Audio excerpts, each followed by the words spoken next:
साथियों, welcome back. आप सभी लोगों का बहुत बहुत स्वागत है मेरे यूट्यूब चैनल पर। एक बार फिर मैं आपके सामने उपस्थित हूं एक वीडियो के माध्यम से क्लास लेकर, जिसमें मैं बात करूंगा आज जनरल साइंस के अंतर्गत केमिस्ट्री अर्थात रसायन विज्ञान से संबंधित महत्वपूर्ण तथ्यों को।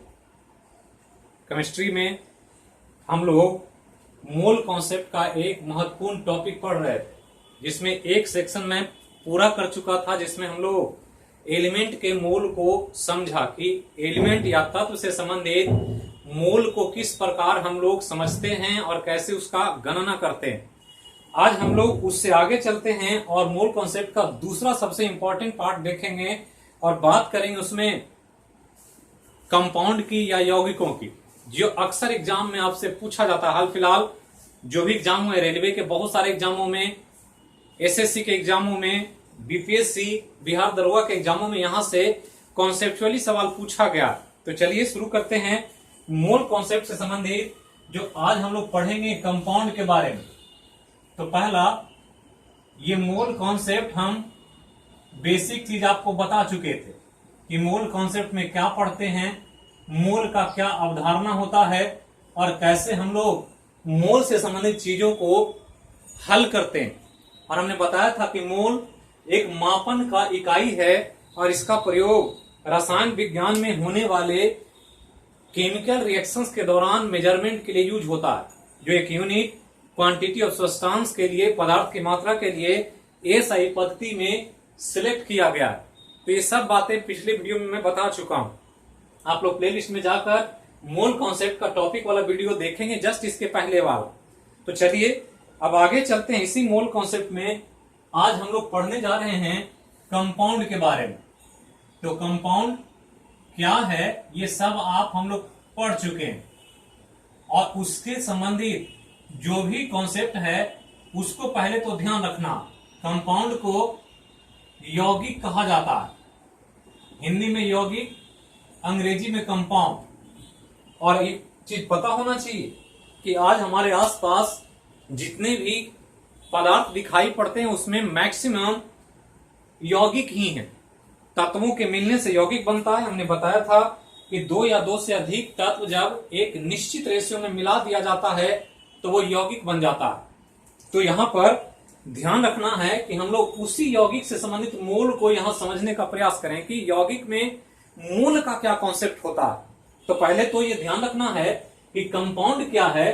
तो हम यहां पर फिर से आपको रिव्यू कर देते हैं ताकि आपको याद आ जाए बातें पुरानी। तो हमने कहा था कि इसके लिए दो या दो से अधिक तत्व होना चाहिए। तो ये ध्यान रखना है, दो या दो से अधिक तत्व होना चाहिए तभी यौगिक बनेगा। तो तत्व के बारे में पिछले वीडियो में बताया था। उसी तत्वों में से दो या दो से अधिक तत्वों को एक साथ ले लिया जाए। और ले किस रूप में? तो लेने के लिए ध्यान रखना कि जब भी तत्वों को लेंगे, दो या दो से अधिक को, तो भार के दृष्टिकोण से, मतलब वेट जो होगा उसका, वो भार के दृष्टिकोण से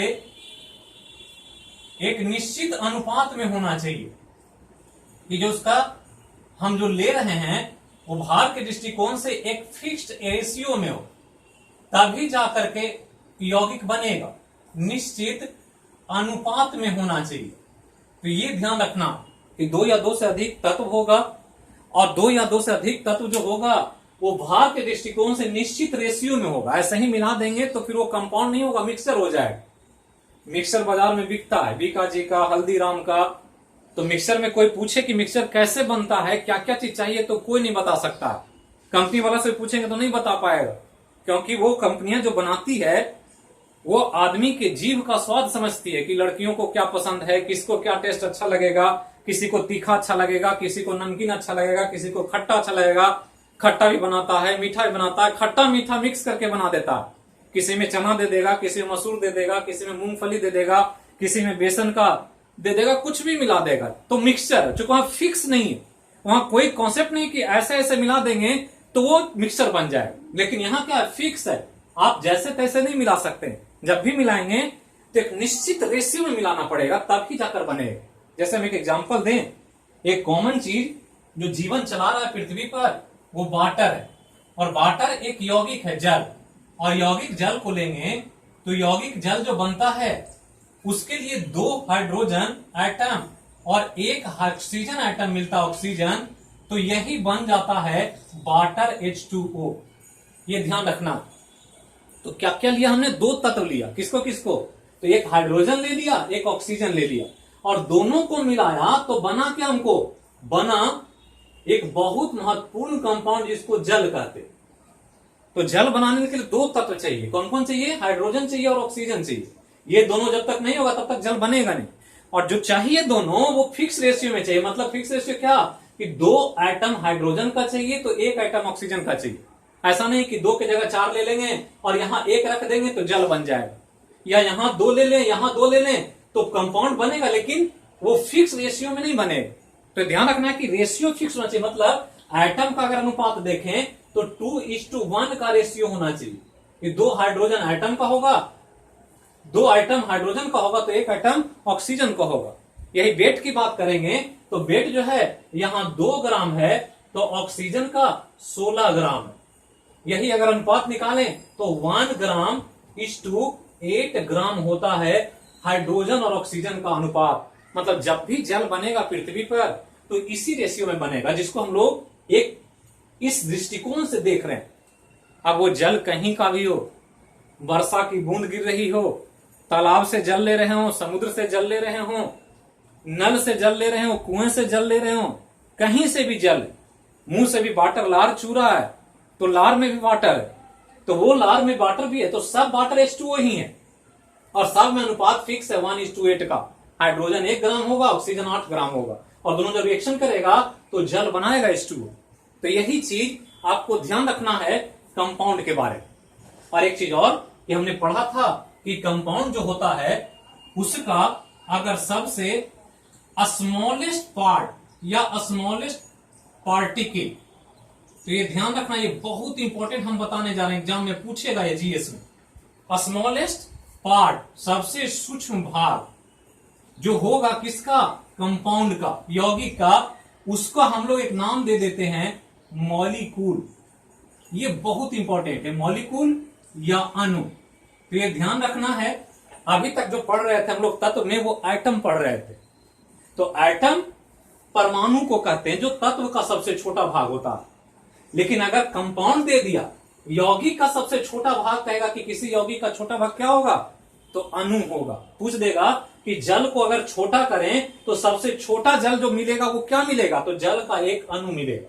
और अक्सर पूछा गया एग्जाम में, कोई भी एग्जाम का क्वेश्चन उठाकर देखें आप, यूपीएससी, बीपीएससी, दरोगा, सचिवालय, सब में पूछा गया है कि यौगिक का सबसे छोटा पार्ट क्या कहलाता है? तो अणु कहलाता है। तत्व का सबसे छोटा पार्ट क्या कहलाता है? तो एटम कहलाता है। वहां एटम परमाणु है, यहाँ मॉलिक्यूल अणु। मतलब मॉलिक्यूल जब भी होगा तो वहां एटम एक से अधिक होगा। तत्व में एटम अकेले होता है, या एक्सेप्शनली कहीं कहीं एक से अधिक भी होता है, लेकिन यहां कंपल्सन है कि अकेले नहीं होगा। ये यहां पर जब भी होगा अणु में, तो एक अणु में 2 या 2 से अधिक परमाणु होगा। ये ध्यान रखना, ये बहुत इंपॉर्टेंट कॉन्सेप्ट है। और इसी को समझने में लोगों को काफी कठिनाई होती है कि अणु और परमाणु में अंतर क्या है। लोग समझ ही नहीं पाते। अणु और परमाणु दोनों को एक ही मान लेते हैं कि परमाणु एक ही, अणु एक ही है। कभी अणु की जगह परमाणु बोल देंगे और परमाणु की जगह अणु बोल देंगे, लेकिन यहां दोनों बिल्कुल अलग चीज है।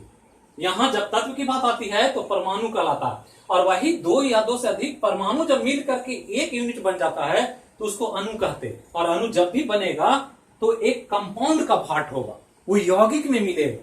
जैसे जल है, नमक है, चीनी है, पेट्रोल है, डीजल है, केरोसिन है, दवा जितने मेडिसिन खाते हैं, चावल है, गेहूं है, जिसमें सब में कार्बोहाइड्रेट, प्रोटीन, फैट्स, विटामिन जो भी हम लोग यूज कर रहे हैं सब कंपाउंड है। कोई ना कोई कंपाउंड का इस्तेमाल हम दैनिक जीवन में अपने चारों तरफ कर रहे हैं। रबर, प्लास्टिक, कांच, सब कंपाउंड है। तो ये ध्यान रखना है कि सब बहुत इंपॉर्टेंट पार्ट है केमिस्ट्री का, जो एग्जाम में अक्सर पूछा जाए। तो इतना पहले तो आपको कंपाउंड के बारे में समझना है कि कंपाउंड कहते किसको है, कंपाउंड कैसे बनता है, कंपाउंड का कॉन्सेप्ट क्या है। तो इसको पहले आप ध्यान रखें। अब आगे चल रहे हैं हम। अब इससे आगे हम जो बताने जा रहे हैं वो बताएंगे आपको मोल के बारे में, क्योंकि हम लोग इस टॉपिक में मेन सेंटर ऑफ अट्रैक्शन जो है, केंद्र बिंदु को मोल पढ़ना। जब हम लोग यौगिक को जान लेते हैं तभी मोल उसका समझ सकते हैं। अब जब तक हम ये समझे नहीं कि यौगिक क्या है तो इसका मोल कैसे निकालेंगे। जिसके बारे में पढ़ना है पहले उसको तो जान लें। जैसे कि जो भी चीजें हमको करनी होती है पहले उसके बारे में जानना होता है। आप एग्जाम बीपीएससी की तैयारी करते हैं तो पहले तो ये पता होना चाहिए कि बीपीएससी एग्जाम होता क्या है, कैसे उसका पैटर्न है, सिलेबस क्या है, कौन कौन सी पूछी जाएगा, कितने स्टेप में एग्जाम होगा, कितना तैयारी करना होगा। जब जान लेंगे तब फिर आकर विषय वस्तु में जाते हैं। तो वही स्थिति है कि पहले कंपाउंड को आप समझा आपने, अब कंपाउंड से रिलेट करके हम मोल समझाने जा रहे हैं कि मोल क्या होगा कंपाउंड से। तो ये ध्यान रखना है कि एलिमेंट के बारे में मोल हम डिटेल में बता चुके हैं। अब उसी एलिमेंट को हटा करके कंपाउंड लाना, मतलब अब जो पढ़ना है मोल को कंपाउंड से जोड़कर पढ़ना। अब यहां पर हमने कहा था आपको पिछले वीडियो में कि मोल कहीं भी लिखा रहे, ये मोल बहुत इंपॉर्टेंट शब्द है। ये अंग्रेजी में अलग, हिंदी में अलग, केमिस्ट्री में अलग, फिजिक्स में अलग। मोल मतलब छुछुंदर भी होता है, मोल मतलब तिल भी होता है, मोल मतलब यूनिट भी होता है। जहां जिसका रख देंगे उस तरह का मीनिंग दे देगा। लेकिन यहां हम लोग क्वांटिटी ऑफ सब्सटेंस के यूनिट के रूप में मोल को पढ़ने जा रहे हैं। और हमने पहले वीडियो में मोल कॉन्सेप्ट में कहा था कि मोल जहां भी आ जाता है तो ये मोल पहले तो एक नंबर को सूचित करता, मतलब एक संख्या बताता। संख्या बहुत इंपॉर्टेंट। ये संख्या हमने कहा था कि जैसे ही मोल लिख दे आपके दिमाग में तुरंत स्ट्राइक घंटी बजनी चाहिए कि कोई नंबर है ये। और नंबर क्या है, तो नंबर जो है इसको एक नाम दिया गया है साइंस में जिसको एवोगाद्रो नंबर कहा जाता। ये हमने बताया था।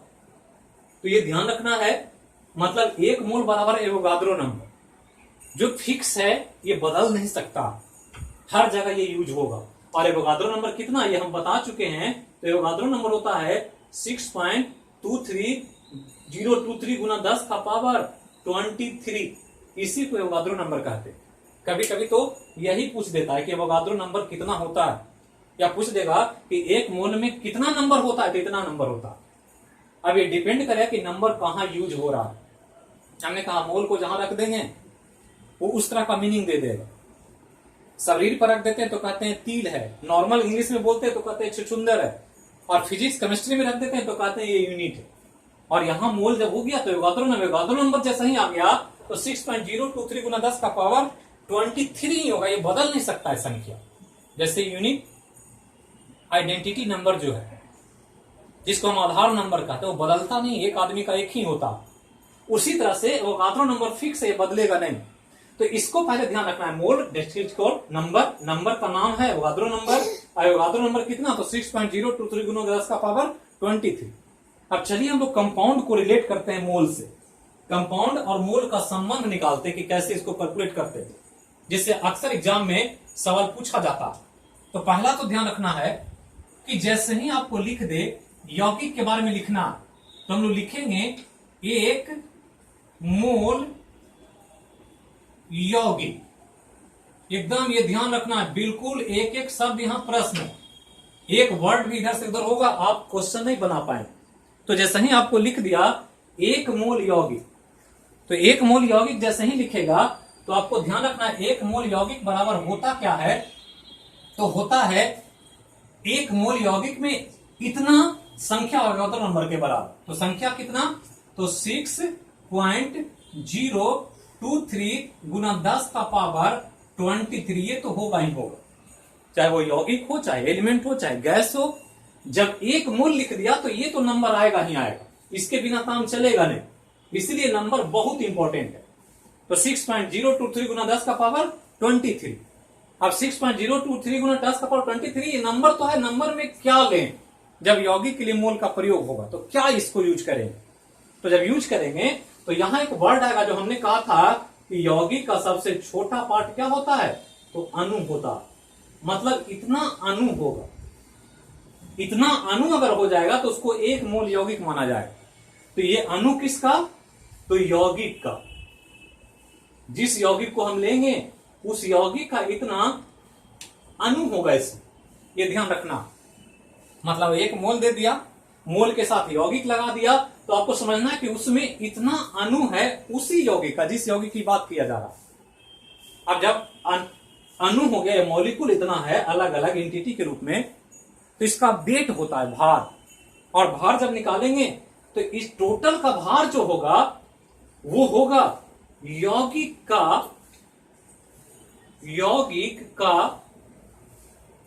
अनुभार के बराबर। अनुभार अभी तक हम लोग पढ़े थे तत्व में परमाणु भार, वहां एटॉमिक वेट था, यहां मॉलिक्यूलर वेट है।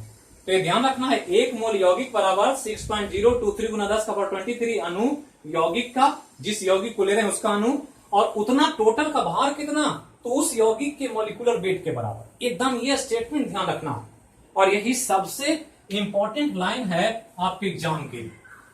यहां ध्यान रखना है कि एग्जाम में कुछ ऑब्जेक्टिव थ्योरेटिकल सवाल पूछता है, और आजकल क्वेश्चन जब कठिन करता है, क्लिष्ट सवाल पूछा जाता है, डिफिकल्ट, तो कुछ इससे रिलेट करके आपको कुछ निकालने के लिए दे देता है।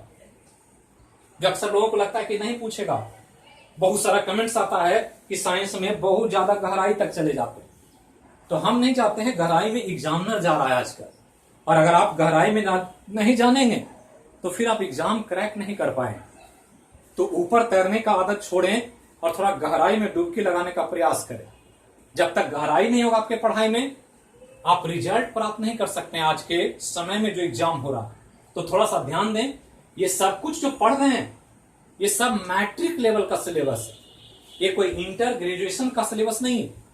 और मैट्रिक लेवल में चाहे वो साइंस हो, physics, chemistry, bio, economics, history, geography, polity, matric level का कोई भी चीज वो जीएस कहलाता है, समान अध्ययन, जनरल स्टडी, वो सब कुछ पढ़ना पड़ेगा, तभी जाकर के आप एग्जाम में क्रैक कर। हिंदी संस्कृत भी पढ़ना पड़ सकता है, किताबों का नाम पूछ देता है, तो ध्यान रखना है। अब यहां से आगे चलें तो यहां पर ये हमने जो स्टेटमेंट दिया, इस स्टेटमेंट को ध्यान रखें। 1 मोल यौगिक है तो उतना यौगिक का इतना अणु होगा, और इतना अणु है तो उसका टोटल अणु का भार जो होगा उसके मॉलिक्यूलर वेट के बराबर होगा। अब एक एग्जांपल देते हैं जिससे आपको बिल्कुल स्पष्ट हो जाए।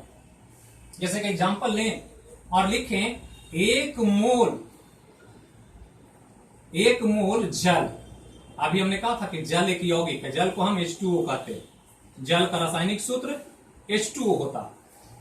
अब आपको जैसे ही लिख दिया जाए कि 1 मोल जल है दिया हुआ, तो 1 मोल जल में पूछ दे कि उसका अणु कितना होगा, तो हमने लिखा है कि 1 मोल कोई भी यौगिक होगा तो अणु इतना ही होगा। तो 1 मोल जल दे दिया H2O, दैट इज कॉल्ड, इतना में अणु कितना, तो अणु इतना ही 6.023 गुना 10⁻23 अणु किसका, जल का। क्योंकि जल लिए हैं तो जल का ही अणु होगा, लेकिन अणु की संख्या नहीं बदलेगी, वो कोई भी कंपाउंड रख देंगे इतना ही होगा। इसीलिए ये बहुत इंपॉर्टेंट एग्जाम में पूछा जाता है। तो जब जल ले लिए हैं तो जल का अणु होगा, लेकिन अणु की संख्या फिक्स हो गई एवोगाद्रो नंबर के बराबर। जो हमने कहा ये तो बदलेगा नहीं, मोल that is called Avogadro number. अब आगे चले, अब इसका कहता है कि इतना ही 1 मोल जल है तो इसका भार कितना। इस अणु जो टोटल है 6.023 गुना 10⁻23 अणु जल का वेट कितना होता है, भार कितना होता है, तो भार हमने कहा कितना, अनुभार के बराबर। तो जल का अनुभार निकालना जानते होंगे आप लोग, तो थोड़ा सा इसको जानते हैं तो ठीक है, नहीं जानते हैं तो निकालना सीखना पड़ेगा कि अनुभार कितना होता है। तो H2O है, H2O में क्या है, 2 हाइड्रोजन है, 1 ऑक्सीजन।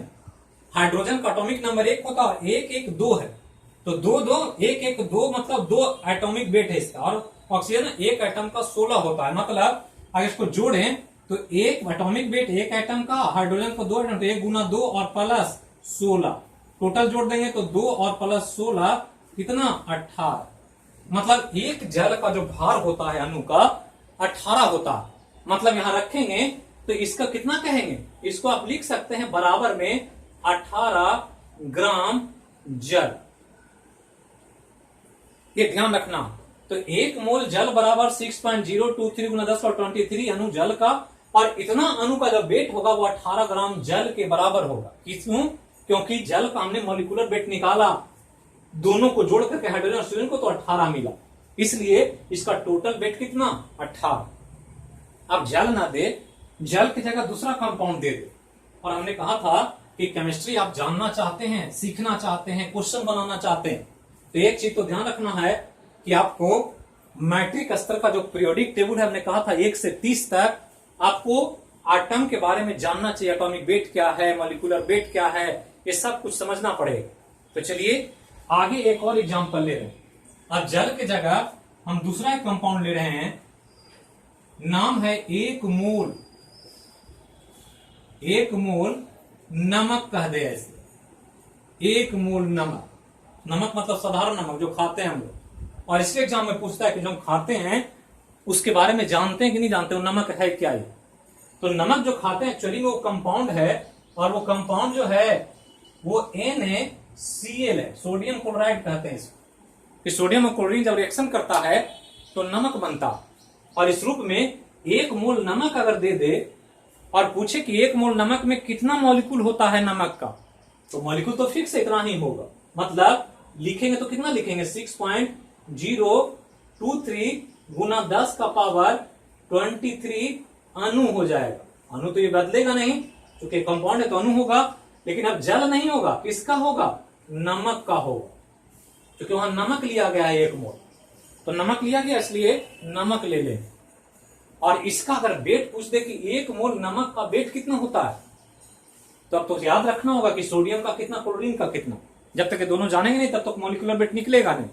तो सोडियम क्लोराइड का निकाले मॉलिक्यूलर वेट, तो सोडियम ऐसे NaCl है ये, तो सोडियम का कितना होता है एटॉमिक वेट। तो इतना तो याद रखें साथियों, जहां भी पढ़ते हैं कम से कम 30 तक एलिमेंट को आपको तो ध्यान रखना पड़ेगा। मैट्रिक में सब पढ़ाया गया हम लोग, उस समय ध्यान नहीं दिए इसलिए हमें कठिनाई होती है। तो सोडियम का होता है 23 और क्लोरीन का होता है 35.5। तो सोडियम का 23 और क्लोरीन का 35.5 और दोनों को जोड़ दें तो कितना आएगा ये, तो ये आ जाएगा 58.5। तो इतना हो गया मॉलिक्यूलर वेट किसका, नमक का। तो नमक का NaCl का अनुभार है ये, मॉलिक्यूलर वेट है ये। तो अनुभार हो गया ये। अब अनुभार इतना हो गया, मतलब इतना का 1 मोल नमक का मॉलिक्यूल इतना है, और इतना मॉलिक्यूल का वेट जो है वो 58.5 ग्राम नमक कह सकते हैं इसको। इसी तरह से कुछ भी देगा आप आसानी से बना सकते हैं। हमने 2 एग्जाम्पल दिया, आप कोई भी एग्जाम्पल ले सकते हैं, बशर्ते कि आपको बेसिक चीज जानना चाहिए कि जो दिया जा रहा है उसका बेसिक कॉन्सेप्ट क्या है, उसका एटॉमिक वेट क्या है, मॉलिक्यूलर वेट कैसे निकालते हैं। ये जब तक नहीं जानेंगे तब तक मोल नहीं बनेगा। आप कितना भी रट लेंगे सवाल नहीं बना पाएंगे। जो बुक मैंने डिजाइन किया है, आप लोगों के लिए प्रिपेयर किया केमिस्ट्री का, उसमें सब कुछ है। आप आसानी से उसको पढ़ेंगे, बिल्कुल सब कुछ समझ में आ जाएगा। तो ध्यान रखना है कि अब इसमें हम एक और एग्जांपल देते हैं, थोड़ा सा और आगे चलते हैं और फिर इसको हम आगे बढ़ाएंगे इसी वीडियो को और आगे। तो लिखें अब 1 मोल नमक के जगह अब लिख दें 1 मोल संगमरमर। संगमरमर नाम सुने होंगे, संगमरमर अक्सर पूछता रहता, पूछ देता कि संगमरमर का रासायनिक सूत्र बता, केमिकल फॉर्मूला। तो संगमरमर है क्या, तो संगमरमर का जो सूत्र होता है वो कैल्शियम कार्बोनेट होता है, CaCO3। तो संगमरमर जो घरों में मार्बल के रूप में यूज होता है, तो एक पत्थर स्टोन है और ये एक केमिकल है, कंपाउंड है, और उसका जो कंपाउंड है उसका सूत्र CaCO3 है। अब यहां अगर 1 मोल संगमरमर तो मोल जैसा ही लग गया, कंपाउंड कोई भी होगा, कॉन्सेप्ट एक ही हो। अब 1 मोल संगमरमर कह दिया तो इस संगमरमर में अणु कितना, तो 6.023 गुना 10 का पावर 23 अणु किसका, तो संगमरमर का। संगमरमर, तो संगमरमर साथ मरने वाला, तो जहां मरता है वहां पत्थर गाड़े जाते हैं, पुराने समय में गाड़ा जाता था, चबूतरे बना दिए जाते थे। मुमताज महल का बड़ा सा संगमरमर का ताजमहल बना दिया शाहजहां। तो संगमरमर कैल्शियम कार्बोन। अब संगमरमर कैल्शियम कार्बन 1 मोल संगमरमर का अणु की संख्या कितनी, तो होगा तो नंबर के बराबर। अब इसका वेट कितना, तो वेट अगर निकालना है तो कैल्शियम कार्बोनेट के बारे में जानना पड़ेगा। तो कैल्शियम कार्बोनेट का अणु भार कितना मोलिकुलर वेट, तो इसका निकालें तो कैल्शियम का 40 होता, कार्बन का 12 होता, ऑक्सीजन का भी हमने चर्चा किया था कि ऑक्सीजन का 16 होता। तो 40 12 और प्लस 16 एक ऑक्सीजन का और 3 ऑक्सीजन है, तो 16 और मल्टीप्लाई 3 तो करेंगे तो कितना होगा, तो 40 प्लस 12 और प्लस 48, 16 मल्टीप्लाई 3 48 होता है, 48 12 60 और 40 100। मतलब अगर इसको इक्वेट करें तो इतना अणु संगमरमर का और इसका टोटल भार कितना, तो लिख सकते हैं आप बराबर में 100 ग्राम संगमरमर। तो इसी तरह से आपको रिलेशन निकालना होगा, अणु कितना, मोल कितना, संख्या अणु की कितनी, उसका वेट कितना, मॉलिक्यूलर वेट कितना, ये सब एक ही लाइन है। यही मेन है थीम। इसको आप समझते हैं तो जो भी क्वेश्चन पूछेगा आप बना सकते हैं। अब चलें थोड़ा सा और इसको हम एडवांस में ले जाते हैं, आपको थोड़ा सा आगे चलते हैं ताकि आपको क्वेश्चन जो पूछे अगर न्यूमेरिकल भी पूछ दे तो आपके लिए बिल्कुल आसान लगे, चुटकी में आप बता सकें कोई भी क्वेश्चन को, चाहे वो कितना भी कठिन पूछा जाए। इतना कठिन तो पूछता नहीं है, लेकिन हम उस लेवल तक ले जाएंगे जैसे क्लास में ऑफलाइन चलता है, उस तरह से हम वहां तक पहुंचाएंगे जहां आपको कोई भी सवाल में ऑब्जेक्टिव न्यूमेरिकल कुछ भी पूछा जाए आसानी से बना सके। क्योंकि हमने कहा डेप्थ में जाए, गहराई में जाने का प्रयास करें। जब तक आप समुद्र का मंथन नहीं करेंगे अमृत नहीं निकलेगा। विष निकालने के लिए, अमृत निकालने के लिए मंथन करना पड़ता। ऊपर ऊपर मंथन करेंगे कुछ प्राप्त नहीं हो। तो कोई भी चीजों को प्राप्त करने के लिए आपको गहराई में जाना पड़े, तो ये ध्यान दें। अब चलें कि ये तो मोल दे दिया, और अगर आपको कुछ भी ना दे और यौगिक का भार दे दे, यौगिक का भार, ये ध्यान रखना है, वेट दे दे,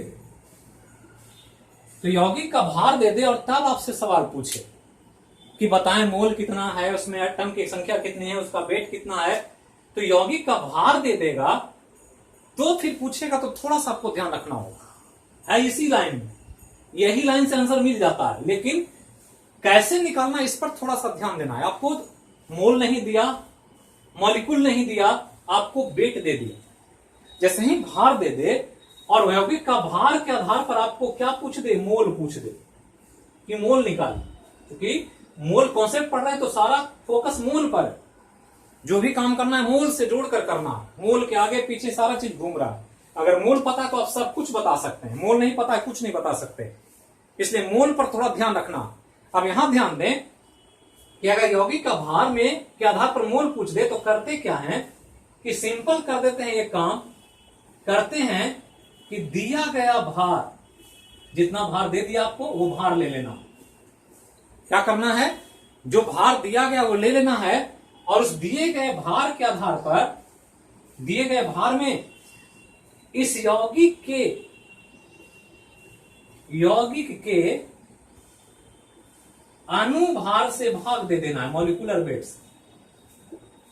तो अगर ऐसा ही कर देंगे तो ये जो होगा मोल प्राप्त हो जाए, अर्थात बराबर करके आप लिख सकते हैं वेट बटा मॉलिक्यूलर वेट। ऐसा ही सेम हम जब एलिमेंट पढ़ रहे थे तो वेट बटा एटॉमिक वेट लिखे, यहां लिख रहे हैं क्या, वेट बटा मॉलिक्यूलर वेट। अब परमाणु भार नहीं है, अब जो है अणुभार है, क्योंकि तत्व नहीं है, अब यौगिक ले रहे हैं।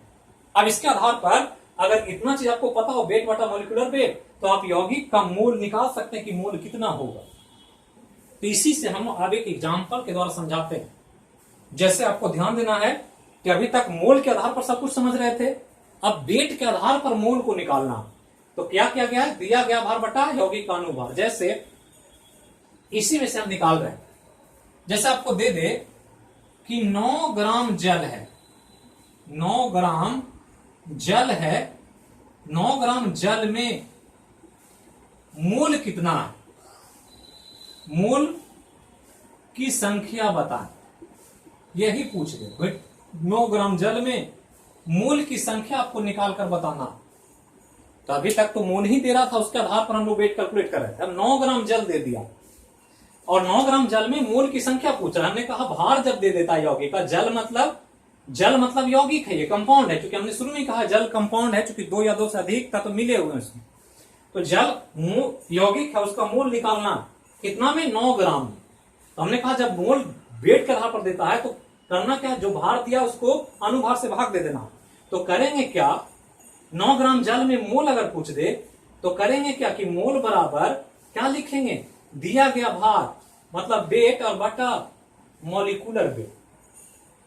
तो वेट बटा मॉलिक्यूलर वेट, वेट कितना है, तो वेट दिया है 9 ग्राम, 9 ग्राम वेट दे दिया आपको।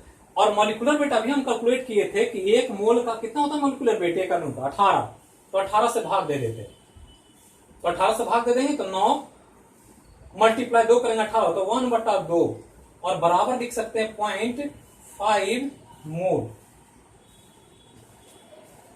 तो यही चीज सेम आ गया, यहां क्या था 18 ग्राम जब जल था तो मोल कितना था, 1 मोल था। अभी कितना है 9 ग्राम जल है, तो 9 ग्राम मतलब 18 का आधा हो गया 9, तो मोल भी 1 का क्या हो गया, आधा हो गया। ये ध्यान रखना है कि जब वेट आधा हुआ है तो मोल भी आधा होगा। तो वहां वेट दे दिया है, अब मोल निकालना है तो वेट वाला मॉलिक्यूलर वेट कर देंगे, मोल की संख्या मिल जाए। अब मोल की संख्या मिल गया, अणु पूछ दे तो अणु भी बता सकते हैं कि इसमें अणु कितना होगा। दूसरा एक एग्जांपल लें कि संगमरमर है ये, अभी हमने पढ़ा संगमरमर, दे दे कि 20 ग्राम संगमरमर में 20 ग्राम कैल्शियम कार्बोनेट में मोल की संख्या बता, मोल की संख्या बराबर भाट कितना होगा ये, तो 20 ग्राम कैल्शियम कार्बोनेट संगमरमर। तो सेम क्वेश्चन है, खाली बदल गया कि यहाँ जल था यहाँ कैल्शियम कार्बोनेट आ गया, संगमरमर आ गया, और कुछ चेंज नहीं है, बाकी सब कुछ वही है। तो मोल बराबर भी पढ़े कि मोल बराबर क्या होता है, तो मोल बराबर वेट और बटा मॉलिक्यूलर वेट, वेट बटा मॉलिक्यूलर वेट। तो वेट कितना, तो दिया है 20 ग्राम, तो 20 ग्राम है, और कैल्शियम कार्बोनेट का मॉलिक्यूलर वेट अभी निकाले थे हम लोग कितना, तो 100, तो 100 से भाग दे देते हैं, तो 100 से भाग दे देंगे। मॉलिक्यूलर वेट कैल्शियम कार्बोनेट का 100 होता है, इसको अभी हमने बताया था जोड़कर 40 प्लस 12 और प्लस 16 मल्टीप्लाई 3 48 बराबर टोटल 100 होता, इसलिए 100 से भाग दे रहे हैं। तो 100 से भाग दे दिया तो 20/100 कितना होगा, 20 भाग कर देंगे कितना से कटेगा 5, तो हो जाएगा 1/5 मोल। इसी को आप लिख सकते हैं और करके 0.2 मोल, 1/5 मोल या 0.2 मोल। तो यहां देख रहे हैं 100 ग्राम था तो 1 मोल था, अब 20 ग्राम हो गया तो घट करके 0.2 मोल हो गया। तो वेट दे दे तो मोल निकाल सकते हैं, मोल दे दे तो अणु या वेट निकाल सकते हैं। तो ये इस लाइन पर ध्यान रखना, यही लाइन में आपको याद है, इसका कॉन्सेप्ट आपको पता है, रिलेशन जोड़ना आप जानते हैं, तो यौगिक संबंधित सारा मोल आप बता सकते हैं। अब ये तभी यूज होगा जब आप पूरा बेसिक कॉन्सेप्ट जानते हैं, मैट्रिक लेवल का, एलिमेंट के बारे में, कंपाउंड के बारे में, उसका कॉन्सेप्ट क्या है, कैसे कैसे काम होता। अब इसी में हम एक क्वेश्चन जो पूछता है एग्जाम में, उसके बारे में हम एक क्वेश्चन को ऑप्शन के द्वारा भी समझा देते हैं, तो ये आपका कॉन्सेप्चुअल पार्ट खत्म हो जाए। अब इसके बाद अगले वीडियो में हम लोग, जो अगला क्लास होगा उसमें हम लोग देखेंगे एलिमेंट और कंपाउंड को जोड़ करके इसका क्वेश्चन का प्रैक्टिस कर ले, तो ये टॉपिक पूरा कंप्लीट हो जाएगा। मोल कॉन्सेप्ट से कोई भी सवाल आपसे नहीं छूटे। अब एक हम क्वेश्चन दे रहे हैं सिंपल, आप इसको बता पाए तो समझ में आ जाएगा कि मैंने जो बताया वो सही सार्थक हो गया, नहीं तो फिर मेरा मेहनत बेकार हो गया और आपको इस वीडियो से ज्यादा लाभ नहीं हो पाया।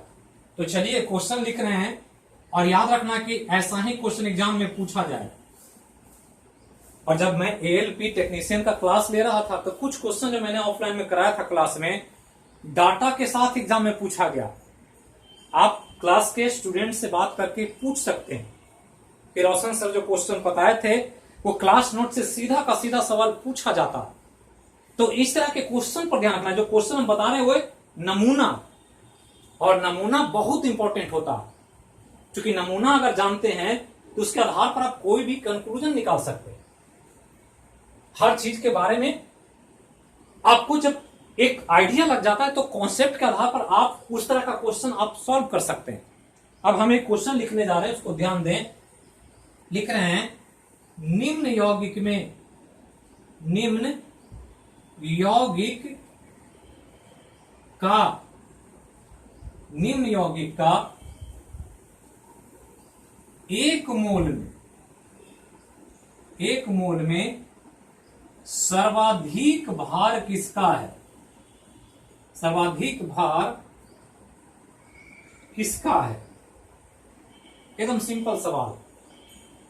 तो निम्न यौगिक का एक मोल में सर्वाधिक भार किसका? और 4 ऑप्शन हम दे रहे हैं, ऑप्शन पर ही ध्यान देना है। आप बिल्कुल आसानी से अगर इसको समझ गए तो आप मोल कॉन्सेप्ट का सवाल बना पाएंगे। पहला ऑप्शन है CO2 कैल्शियम कार्बन डाइऑक्साइड, दूसरा ऑप्शन है H2O जल, तीसरा ऑप्शन है अमोनिया NH3 और चौथा ऑप्शन है CH4 मीथेन। ये 4 यौगिक दिया गया है और बताना है कि किसका भार सर्वाधिक है। अक्सर पूछा जाएगा एग्जाम में, आजकल ऐसा एग्जाम में मिलेगा। ये ऑप्शन बदल सकता है, कोई भी दे देगा, लेकिन क्वेश्चन तो ही रहेगा। तो अभी हमने सारा कुछ बता दिया आपको, ये सब कुछ बता दिया। अगर इतना समझ गए होंगे तो सवाल बन जाएगा, नहीं समझे होंगे तो नहीं बनेगा। तो क्वेश्चन जब बनाना हो तो वीडियो को बिल्कुल, क्लास जो जा रहा है आपका, ऑनलाइन क्लास जो मिल रहा है, उसको एकदम सिस्टमेटिकली देखें। यहाँ हिस्ट्री ज्योग्राफी नहीं फास्ट फॉरवर्ड करके पढ़ेंगे नहीं बनेगा। तो पूरा आपको देखना पड़ेगा वीडियो को शुरू से अंत तक। कोई कठिनाई हो तो जरूर कमेंट करें, आप रिप्लाई दें तो हम उसके आधार पर सुधार करेंगे कि क्या आपको दिक्कत हो रही है। तो 4 ऑप्शन दिया हमने, कह रहा है कि निम्न यौगिक, निम्न तो 4 यौगिक है, कार्बन डाइऑक्साइड है, जल है, अमोनिया है, मीथेन। तो कह रहा है सबका एक ही मोल है, मोल बराबर है सबका। मोल क्या है? सबका बराबर, इसका भी एक मोल है, इसका भी एक मोल है, इसका भी एक मोल है, इसका भी एक मोल है, सबका मोल बराबर है। लेकिन इसका भार पूछ रहा है सर्वाधिक किसका हो। तो कॉन्सेप्ट क्या कहता है? हमने कहा भार जो होता है वो अनुभार के बराबर होता है एक मोल का। तो जिसका मॉलिक्यूलर वेट ज्यादा होगा उसका भार ज्यादा होगा। तो मॉलिक्यूलर वेट निकालना तो आना पड़ेगा, किसका मॉलिक्यूलर वेट कितना, तो निकालते हैं मॉलिक्यूलर वेट। कार्बन डाइऑक्साइड का मॉलिक्यूलर अनुभार सबका निकाल देते हैं। यहां हम अनुभार लिख रहे हैं और अनुभार सबका हम सामने लिखेंगे। अनुभार निकालें तो कार्बन डाइऑक्साइड का अनुभार कितना, कार्बन का 12, आवाज आ रहा है, आप लोग बोल रहे हैं वहां से, हमको सुनाई दे रहा है। तो कार्बन का 12 और ऑक्सीजन का 16 होता है, 2 ऑक्सीजन है, तो 2 ऑक्सीजन का 16 मल्टीप्लाई 2 32, टोटल कितना 44। तो कार्बन डाइऑक्साइड कितना हो गया, 44 हो गया। यहां जल है, जल का भी हम निकाले थे, जल का एक मोल का 18 होता, तो क्या निकाले थे 1 गुना 2 और प्लस 16, एक ही ऑक्सीजन है, तो 2 और प्लस 16 कितना 18। यहां है अमोनिया, नाइट्रोजन और हाइड्रोजन। नाइट्रोजन का कितना होता है, कितना होता है, तो 14 होता है नाइट्रोजन का, नाइट्रोजन का 14 और हाइड्रोजन का 1 होता है। यहां लिखे हैं ये, यहां 2 था इसलिए 2 से गुना किया, 3 है इसलिए 3 से गुना होगा, तो 1 गुना 3 कितना 3, तो टोटल जोड़ेंगे तो 14 और प्लस 3 कितना 17। ये हो गया 44, ये हो गया 18, ये हो गया 17। अब बच गया ये मीथेन। यहां भी कार्बन है, यहां कार्बन का निकाले थे कितना 12, तो यहां भी 12। हाइड्रोजन का 1, सब जगह 1 ले रहे हैं, तो 1 यहां भी लेंगे, प्लस में 1, लेकिन 4 हाइड्रोजन, तो गुना 4, तो कितना हो जाएगा 12 और प्लस 4, टोटल हो गया 16। तो ये 16 से बड़ा 17, 17 से बड़ा 18, 18 से बहुत बड़ा 44। तो कौन बड़ा, सबसे ज्यादा भार कार्बन डाइऑक्साइड। तो कैसे निकला, इसी कॉन्सेप्ट से निकला। ये कॉन्सेप्ट पता है, आसानी से बना सकते हैं, कॉन्सेप्ट नहीं पता है नहीं बनेगा, और रटने से तो बनेगा नहीं, क्योंकि ये जीएस में ये पूरा कॉन्सेप्चुअल पार्ट। तो ऐसे ही कुछ प्रैक्टिस भी कर लेंगे हम लोग अगले क्लास में, तब जाकर के मूल कॉन्सेप्ट आपका पूरा कंप्लीट हो जाएगा। तो जहां रहें स्वस्थ रहें, सुरक्षित रहें। कोविड-19 का प्रकोप है चारों तरफ, थोड़ा सा सेफ रहें, खुद को बचाएं, दूसरों को भी बचाएं। देश हित में सोचें, देश हित में काम करें, कोई भी ऐसा कदम ना उठाएं जो देश हित के खिलाफ। तो इनकलाब, फिर मिलेंगे अगले वीडियो में।